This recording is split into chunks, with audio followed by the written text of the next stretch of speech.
You don't have that kind of hair and not have a crazy story to tell. Let's be honest.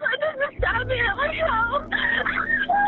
Please don't do this to me. We were playing on Ouija boards, and he was talking about how he wants to summon a demon into the house. And that was already proven right. We're talking about summoning demons. What the bro is opening a portal. The male who's been injured.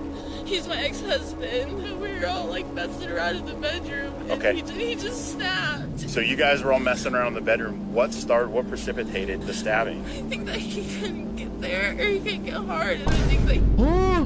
What? So they tried having a threesome, and then bro probably just felt weirded out by the husband being there, so he just couldn't get hard. Chin sliced open, and he had just 4 more on his back. Eddie is taken to the police station for an interrogation, where detectives will soon try to unravel how a seemingly consensual encounter erupted into a violent bloodbath. I took the knife, and I literally hit it between my ass cheeks.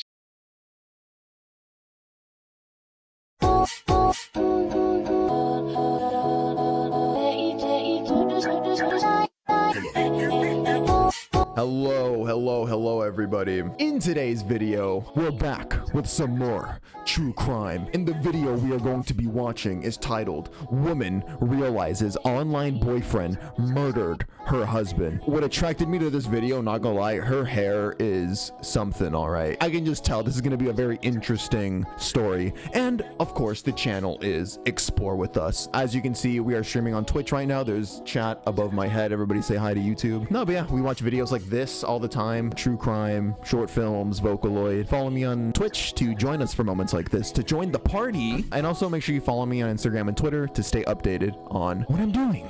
I'm gonna shut up now. Let's watch what I'm sure is gonna be an absolutely insane story. This came out only 5 days ago. And again, the girl, you don't have that kind of hair and not have a crazy story to tell. Let's be honest. Stop me at my house. Please don't do this to me. We were playing on Ouija boards, and he was talking about how he wants to summon a demon into the house. Just like. And that was already proven right. We're talking about summoning demons. What the fuck? Bro is opening a portal. Summon a demon into the house. Just like a light switch.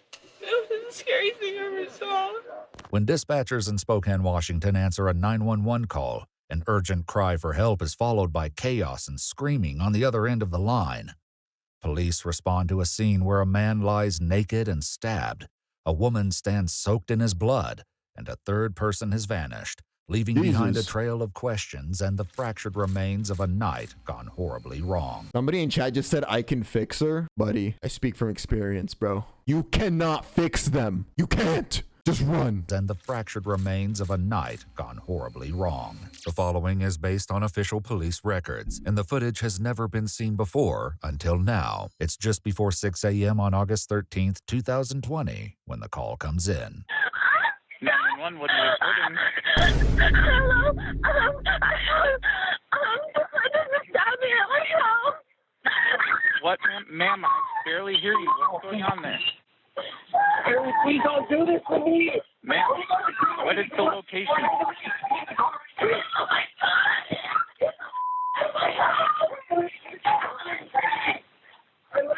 God. Okay, yeah, see, I'm glad I'm not alone. Everybody in chat is reacting the same way I did. What was, like, those noises were interesting. Let's just say that. It just threw me off. Hello, sir. Ma'am. Hello, is anyone there? Do you guys hear the guy in the background? We have to go together. Is he talking about, like, the portal to the demons? To the demon realm? Hello, is anyone there? Yes, ma'am. This is 911. Where are you at right now? Please, he's stabbed multiple times. He's not breathing well. He's a correctional officer. I can hear his breath through the wounds. Just relax, please, Anthony. I have you. You're okay. Ma'am, you're with him right now? Okay. Yes, I'm covering his wounds. Where is the person that stabbed him? He's trying to run away. He ran away? Yeah. Please stop. Please hurry. He's not doing well. Haley, do you know who did this? His name is Edward Martinez. Edward Martinez. And is it your boyfriend that stabbed? My boyfriend stabbed my ex-husband. Okay. really need this. Yeah, we're getting there, okay? The assailant, 19-year-old Edward Eddie Martinez, has already fled on foot. Officers arrive to find the neighborhood quiet, one pausing on the sidewalk to question nearby residents. You guys see anybody take off from here? You guys see anybody run away from here? Although officers don't yet realize the horrific scene waiting just inside the house, they're about to witness it firsthand. Still on the phone with Haley, the Oh, man. No, I'm not even stopping to like roast her. I'm just saying you gotta know a red flag when you see it. Like you're like, you can just tell. And obviously you got the color of the hair. It looks pretty. She's gotta be a little crazy. Like you gotta be a little, no. People are saying like she doesn't look bad. No. My point with that isn't that she looks bad. And anything, like her hair could kind of be cool. I'm just saying, more often than not, people that are a little crazy, they do crazy things to their appearance. You know, I'm just... Still on the phone with Haley, the dispatcher attempts to get more information to help guide them to the residence. What color's your house? My house. The house that you're at. Come on. Help me, Haley. Haley. Haley, come out. Haley, come out front and make yourself known to officers. You can, because the sooner you come out, the sooner we can help him. Okay, come out front. Just take me first. I'll be right back. I'll be right back. Come on out. Who else is in here? Make my dog sleep. Who else is in here? Where's our victim at? Dog's friendly? Hi, dog. Hi, puppy. No, it's okay. Where's he at? Dog's He's in here. Just him. Keep that door open. Get that door open so partners can come in. Spokane Police. Dog's He's in here. Just him. Keep that door open. Get that door open so partners can come in. Spokane Police. Spokane Police. Anybody else in here, man? Yes. Yeah, we need med supplies now. 25-year-old Anthony lies nude on the bedroom floor, drenched in blood and barely clinging to life. God damn, bro. In the back! Medics in now, please. He's still alive, but hey, partner, Spokane Police. I got a faint pulse still, but I feel like there's gonna be a bizarre reason as to why he's not clothed, like why he's naked. Rush to Anthony's aid, but with little room to work, they quickly ready a gurney to move him outside. Meanwhile, an officer attempts to get critical information from Haley about the missing suspect. Okay, quickly. I know this is traumatic, and I'm gonna have a bunch of questions. This is all right? okay. We gotta start with the very basic. Yeah. Somebody said it in chat. Maybe it has something to do with the summoning ritual. Yeah. Because remember, that guy was like talking about summoning demons or something. So I bet some weird stuff was going on with that. Okay, quickly. I know this is traumatic, and I'm gonna have a bunch of questions. This is all right? okay. We gotta start with the very basic. He's not from here. He doesn't know the area very well. His name is Edward Andrew Martinez. He's from Sacramento, California. Okay. Where was he last seen? He was begging me to come out with him. I was in the bedroom holding him. Come out where? He begged me to take him somewhere. He didn't grab the cars. He begged me to drive him somewhere. Where did he go? I don't know. The only place he knows is J&K Liquor Up. Last time you saw him, what was he wearing? He was wearing blue denim shorts, and he was wearing dark blue loafers, and he was wearing a t-shirt. I don't remember what color it was. You don't remember? No, I only saw his bottom half. I was letting him to get out.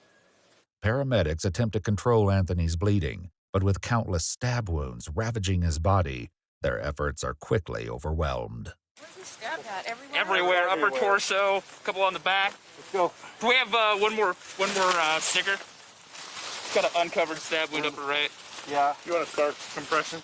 That's so sad, man. This husband, I'm gonna jump the gun and just say, like, he was just a normal dude minding his life. He was married to this girl. Girl brought home this crazy fucking lunatic, and then he lost his life. Do you need another sticker? Does it matter at this point? If you have one, yeah, hell yeah. Leaking big time. You just want to leave us with every sticker you got. The officer continues pressing Haley for details about the suspect, and soon learns the three share a far more tangled relationship than he could have ever imagined. How do you know him? We We met online a few weeks ago. Were you guys in a dating relationship or something? Yeah, we were talking online for like a week or two, and I went down to California, picked him up, and brought him down here. So has he been living here? Yes, he's been living here for about 2 months. The male who's been injured. He's my ex-husband. Does he live here as well? Oh, okay. So yeah, so it is ex-husband. Well, I guess they were divorced and living with each other still? He's my ex-husband. Does he live here as well? Yes. Okay. Did those two get into it over something? I'm sorry to disclose so much, but we were all like messing around in the bedroom. And he just prior to this? And he just snapped, and he was all into it, and I don't know why. Was everybody drinking today? Yeah. Okay.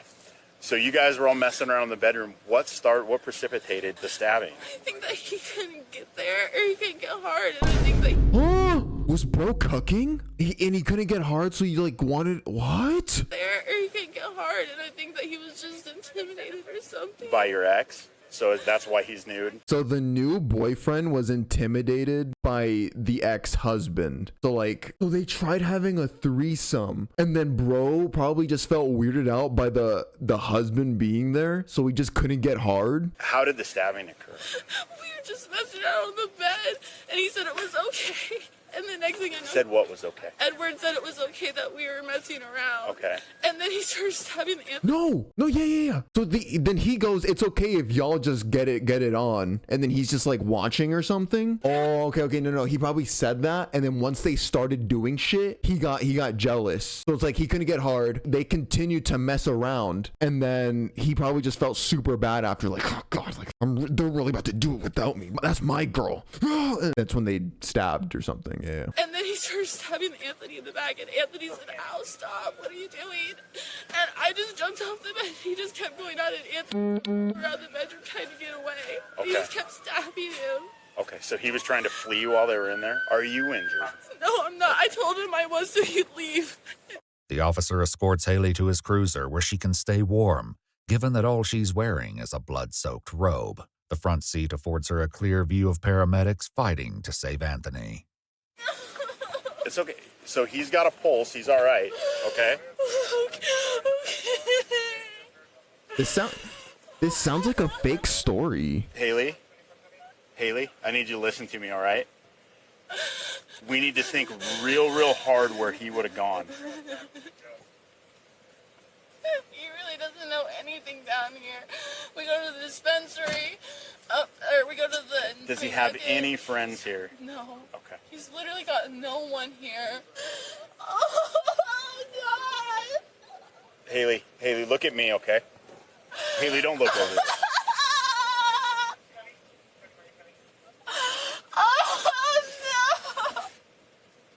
Anthony is loaded into the ambulance, which makes its way to a nearby hospital. If I would have known he was in any danger, I wouldn't let any of this happen. No, I understand. Officers secure the house with police tape and I think I can say, yeah, now. I think she's probably innocent, yeah. begin searching the vehicles in the driveway in case Eddie may have hidden inside. During their search, they discover a uniform, which Haley clarifies belongs to Anthony, who works as a correctional officer.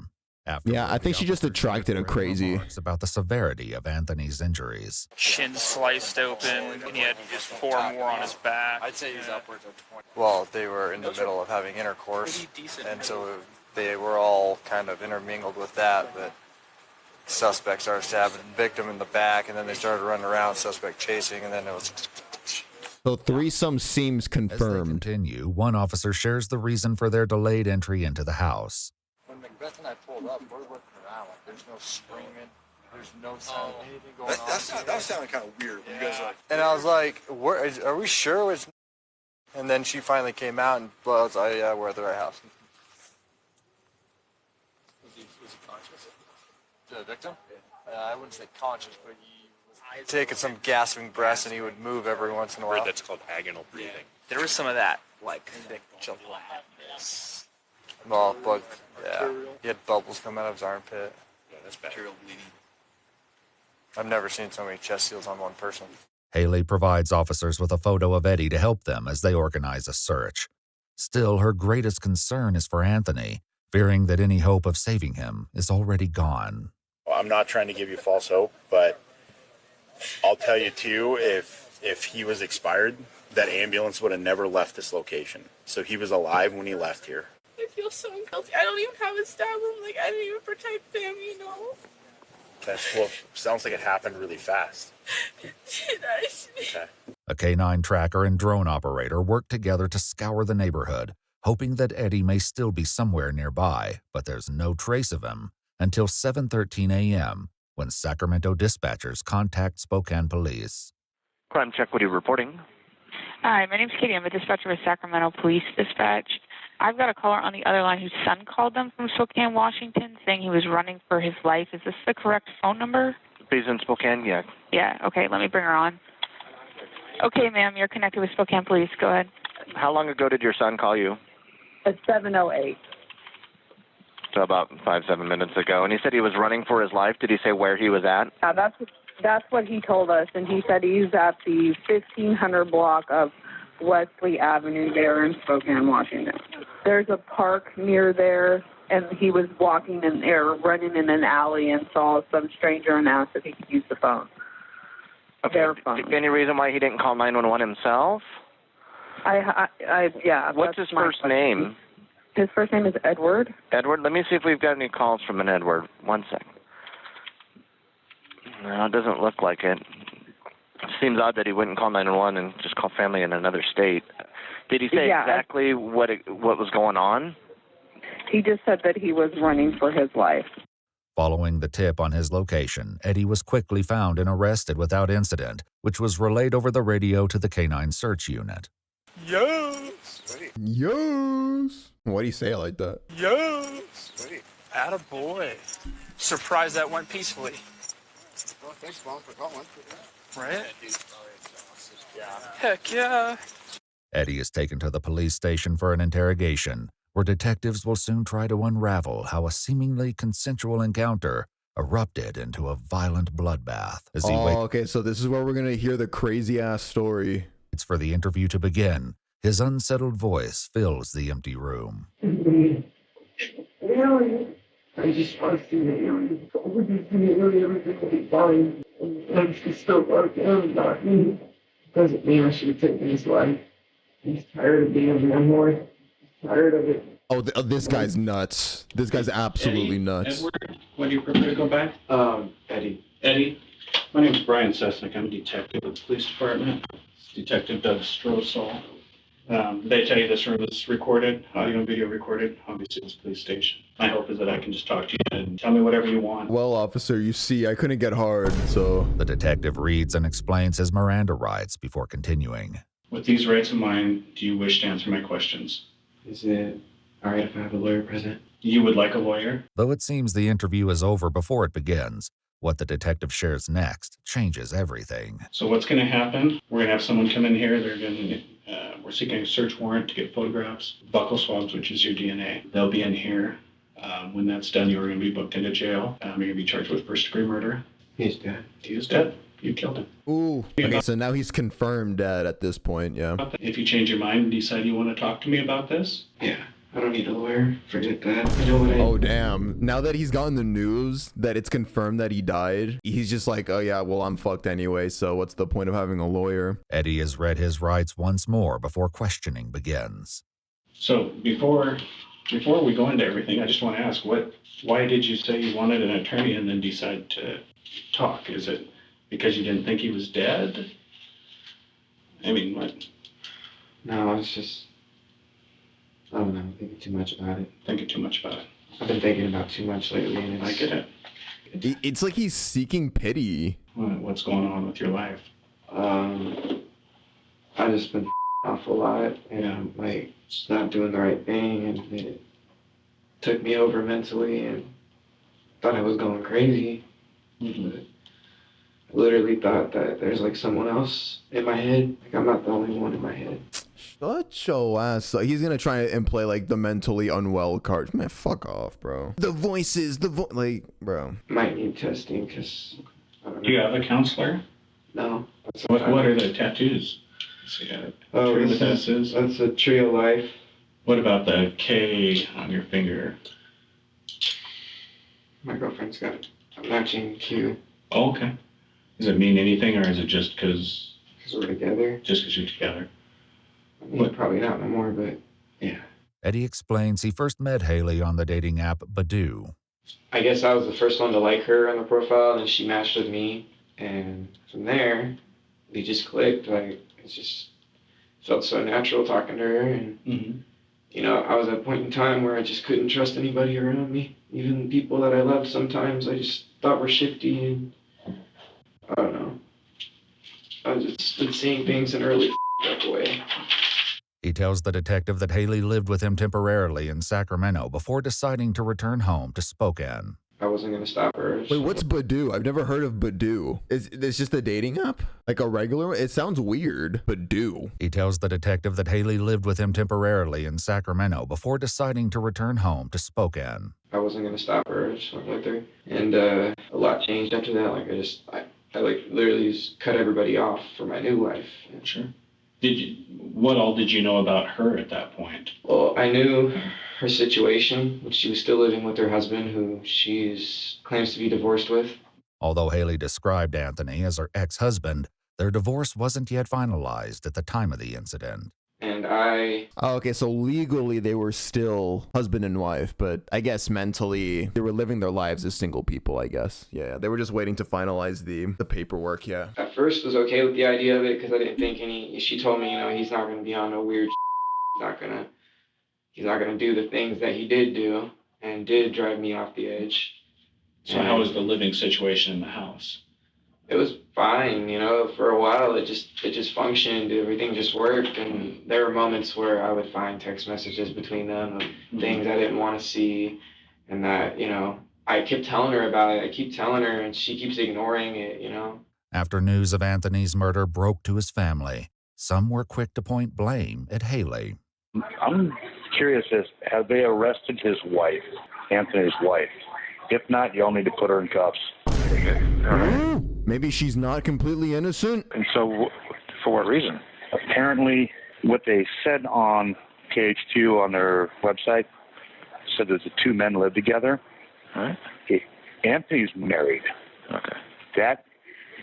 The suspect is his wife's boyfriend. I just think that she needs to be looked at pretty seriously. This girl has created this situation. This person who stabbed my nephew, she is just as responsible for this as he is. Okay, I'm not gonna lie, he might be speaking emotionally, which, to be honest, I probably would too. I can't even fault him, he's just human. But you can be mad at the girl. Like, I'm not gonna lie, like, if this happened to, like, my brother, for example, and the girlfriend was cheating on him, and then a guy came and then killed my brother, I would also be wanting to blame the girl. But, I mean, she doesn't control what the other crazy guy does, you know? But, I mean, I can completely understand being pissed at her, because, like, at the end of the day, she attracted this fucking lunatic, so it's just like... But as investigators have learned, things among the three seemed cordial until last night, when, according to Eddie, everything shifted after they began partying and playing an unusual game. We started taking shots of gin. How many shots did y'all take? I mean, did you polish off a bottle and just take a couple? We had like 4 shots each. Okay. It was like one of the bigger Master Jam gin bottles, and we just took that. And we also took a couple of dabs. You know dabs, right? Well, you tell me, just so we're on the same page. It's like a THC wax, and they get it really hot and inhale it. Yeah. Okay. And so y'all were sitting around doing that. How were things going at first? At first, we were playing. It was pretty weird. We were playing on a Ouija board. Playing on a Ouija board? Yeah. Okay. And Anthony was talking about how he wants to summon a demon into the house, even though he thinks the house is full of good spirits. And so the ex-husband was the one doing that. Not gonna lie, going into this video, I thought it was gonna be this dude that was into that weird shit. He thinks the house is full of good spirits and summoned a name Zozo or whatever. Zozo, otherwise known as the Ouija board demon or the red-faced demon, is the demon allegedly summoned through the use of Ouija boards and other forms of spiritual communication. He is a symbolism of Christianity's fear fear/objection to the occult. Zozo is a fallen angel banished from heaven eons ago by God. After his fall, Zozo became a powerful demon in hell, believed to be part of Satan's court. Wait, not gonna lie, this goes kind of hard. Like, wait, why do I fuck with this? Zozo or whatever, he was like begging for Zozo to come and like, be there, and the thing moved to where he wasn't gonna be there. Like, they said no, and I asked it a couple things and got some interesting answers. After attempting a demonic summoning through the Ouija board, they turned on some music, and sometime after midnight, Eddie says that Haley came to him with a proposition. Haley comes on to me, wants me to have sex with her, right in front of him, and he's sitting like right there, like on the corner. Oh, nah, bro was in the cuck chair. Bro was in the cuck position. So whose room are you in now? We're in ours, and he's just in there. However, Eddie's version of what happened doesn't quite align with what Haley told an officer at the crime scene. Oh, yeah. So yeah, they have differing stories, and I think she's telling the truth. I'm more inclined to believe her, because she's the one panicking and shit. She's not in the mental headspace to be lying. I trust her 100%. I think they were all in the bed. I don't know, like, he just got too up tonight or just lost it or what. And he wasn't doing anything besides smoking weed and drinking gin? No. Okay. And it was their plan. Like, I went in on it, because I didn't even, like... So, do he and Anthony get along? Yeah. Is their plan to have this sexual encounter with all of you? Yeah. Okay. I was really drunk, so I couldn't work anything up for some reason. I get that drunk sometimes. I can't. My body just goes numb. And I have a So you couldn't get hard? Oh. Yeah, basically. You couldn't get hard? Yeah, basically. Okay.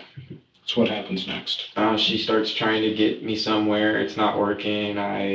We start messing around, and then Anthony starts coming up, rubbing mine and her feet, and just, I don't know, like, it made me feel uncomfortable, but, I was already uncomfortable, so it just, like, added to it, and I don't know, I started feeling a deep anger inside of me, just building.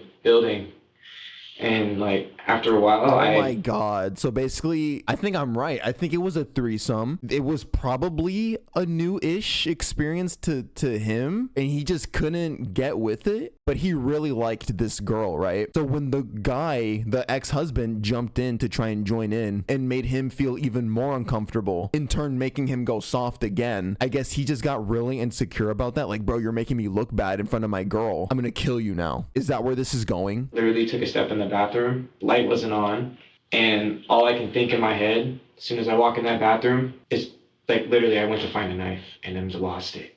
Eddie then left the bathroom and retrieved a small folding knife from the living room mantel above the fireplace. And then obviously you went back to the bedroom. Right. And did you say anything to them? No. I actually kind of did this pretty sneaky. And that's what I feel bad about, is I was pretty sadistic about it. I took the knife and I literally hid it between my ass cheeks. Sorry. No one would see me walking in. You were completely naked at this point? Yeah. Okay. And sure enough, when I sat down, I moved it to where I could easily grab it. And then I said, well, since you guys are doing this right here, you might as well change the view, And I got him to turn around where Anthony's back was facing me. So how were they when you walked in? They were facing me on the bed when I was sitting like this on the bed when I laid down and hid the knife. And then I picked up my phone and, not my phone, I picked up her phone because they said turn a light on. And I turned the light on and used that as a distraction. The light on the phone? Mm-hmm.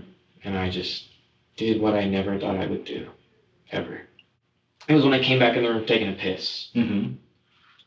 And I see him not giving a telling me to join in, knowing that I'm not going to. Mm-hmm. And I don't know what it was. Because he couldn't get hard. See, I think that's exactly what I said. I said they were trying to get it on. He couldn't get hard. And so then the ex-husband and the girl continued to kind of do it. And even though he was more than welcome, it's because he couldn't get hard. The jealousy kind of consumed him in that moment. And I don't know what it was, but just seeing that and thinking about like just everything else adding up, I felt like nothing mattered. And like literally, I said, "F it," and I feel bad about it now. Like I feel remorse now. genuinely miss Anthony because he was an alright friend. I don't know what drove me to take his life. I couldn't stop. Because I used to go hunting. So I know the feeling of taking life. I used, whenever we get a deer, the dog would go fetch it and it wasn't quite dead. When you shoot it with a shotgun, brings it back. I had to snap the necks of them, and that actually gave me a rush. Pretty gnarly. How bro felt saying that. Gnarly. It gives me a rush. I haven't gone hunting in so long. Gnarly, dude. Did this give you a rush while you were doing it? It was very short-lived because when I stopped,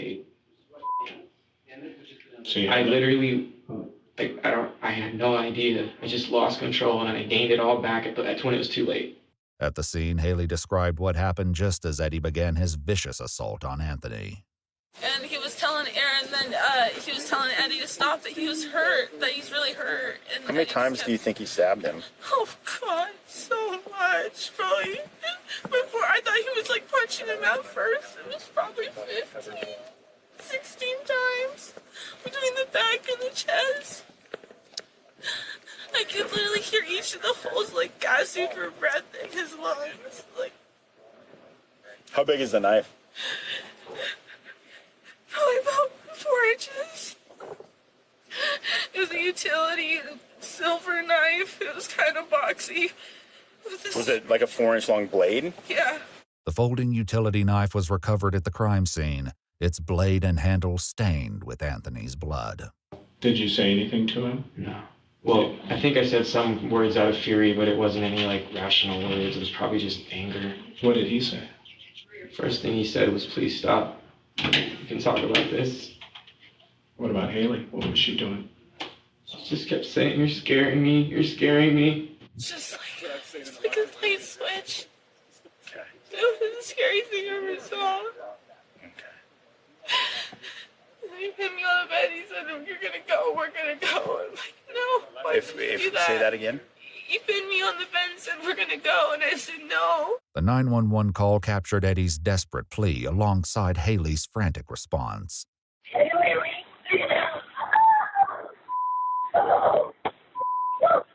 So he tried to force you to go? Was he holding you at knife point when that happened? No, he threw it on the bed. He didn't have the knife. No, he threw it on the bed. And he said, "You can't do this to me." And I said, "I got to." And I jumped down off the bed, away from his grasp, and started grabbing Anthony. And he started getting dressed. He said, "You gotta get me out of here. You gotta hide me." I'm not gonna hide you. I gotta make sure it's okay. Remember what you said to her? Yeah. I think. What'd you say? I said something along the lines of, "You have to help me. I can't go to jail." Did she agree to help you? No. I knew she wasn't going to. Was Haley a part of this at all? No. I think she knew it was up, though. At what point?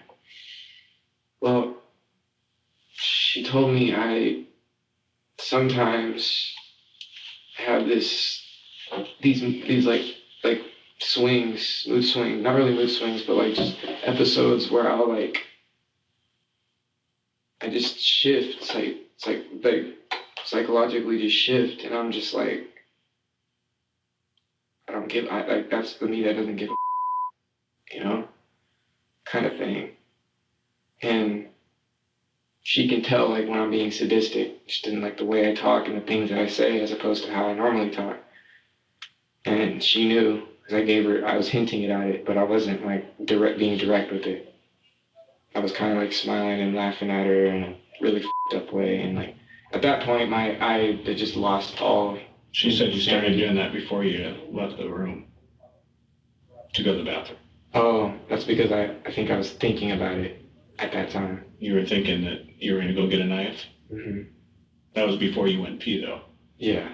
In the story you just told. No, that's not. She said they were there. You had a look. Yeah. And then when they started having sex when I came back, that's when I got the knife and then made another trip. I actually don't remember it fully and in all the right sequence, so I'm not lying, I'm just No. You said you started thinking about it and you got that look, and that's when she knew. And she said that you had a weird look before you ever even went to the bathroom. And so I'm just wondering if, when you're in the room before you went to the bathroom, if you started thinking about this. or if it was really when you came back from the bathroom. And He probably just started getting really angry at first. I don't think he started like immediately thinking of the knife before he even went to the restroom, but I think at that point he was already kind of getting tilted. I think I started in the room. I was thinking about it. I'm like thinking all the way back. Like the premeditation started right there in the room. Before you even went to the bathroom? Right. Okay. As the detective digs for any prior history of violence, Eddie suddenly drops an unexpected bombshell about Haley. Anything physical between you and him ever before this? No. No fighting at all? He never... How was you and Haley's relationship? Because obviously, I can only imagine the stress that would put on. Well, our relationship was pretty rocky for a while. Like, not too rocky. Like, we genuinely love each other. At least I feel like. Even if whatever happens, you know, and I honestly feel like we have a kid on the way. Oh, she's pregnant with his kid? She's pregnant? I did not know that. What do you want me to tell Haley?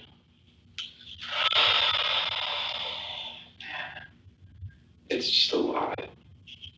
Is it possible if I can write down a letter or something? Yeah, I'm really honing in on that. He said he feels like she's pregnant with his kid. He will soon resume talking to himself, spilling raw and unsettling thoughts into the empty room.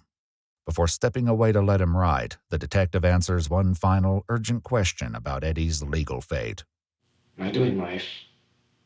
I can't answer that. I can tell you I have been doing this a long time, and with the exception of like third strike cases, I have not had a life case. Really? Yes. He sounds like oddly almost excited by not excited, but like relieved. Wee wee. I literally thought like if you kill someone, you do life. Like I thought it was that serious. You would think so, but no, it's not how our criminal justice system works. After assuring Eddie that Haley will receive his letter, the detective leaves him alone to write. As he begins, he breaks down, consumed by the lasting consequences of his actions. I'm not gonna see you for a while. Okay, so he's probably gonna start confessing random shit right now. Maybe hidden details he didn't share. I'm supposed to be a dad. I'm supposed... I'll never love you again. I really hope I'm out of here in 9 months. This dumb fuck. You just killed somebody. You think you're gonna get out in anything under a year? Anything under 10 years? Oh my God, the same thing I had to go through. Why did I follow my dad's footsteps? Finished with his letter, someone returns to collect the pen. Once again left with only his thoughts, Eddie considers his plans for the future and reflects on a horrifying night that will haunt him forever. I do the time I get out. I try to go back for her. Her system's weird now. I can actually get out of this very easily. I'm crying. Most of my fluid's out. I gotta stop crying. Gotta not sound like a just gotta play it smooth all the way through. This guy's talking like a fucking anime character. What is he saying? I'm crying out all my fluids. Gotta play cool. Gotta play smooth. Like, what the fuck are you saying? You weird fuck. Eventually, find a way. Yeah, I killed a man. Stabbed him 8 times. He was raping my girlfriend. He got her drunk so he could rape her. To me, too. Thinking I was just gonna let it happen. It's like he's trying to rewrite what happened in his own head so that he feels just. Trying to morph the story in a way that he's saving the girl and himself. Thinking I was just gonna let it happen. You know, that's just me trying to justify it, though. I know what I did was wrong. You know, I have blood on my hands. Wait, bro's actually having a full-on conversation with himself. He just said what I said to refute himself. What the fuck? So I'll do whatever it takes. I just need to get back home to my lady and my child. I'm coming back home to you, baby. Oh, we're reaching levels of cringe never before thought possible. Yeah, he thought it was good vibes I was sending out, but really, he took my vibes and killed them. He took my vibes, bro. He suctioned my vibes. I couldn't let that slide. So then I killed him with a knife. 'Cause tonight will be the night that I will fall for you. He's gonna end up talking one of those in those poems. Oh shit. 25-year-old Anthony Brine suffered from a total of 20 separate stab wounds. including 14 to the chest and abdomen, 5 to the back, and 1 to the right arm. After investigators executed a search warrant to collect photographs, DNA, and his clothing, 19-year-old Edward Eddie Martinez was taken to jail. He was formally charged with first-degree premeditated murder and, following a trial in April 2023, was found guilty and sentenced to 27 years in prison. Although he filed an appeal in February 2025, the Court of Appeals upheld both his conviction and his sentence.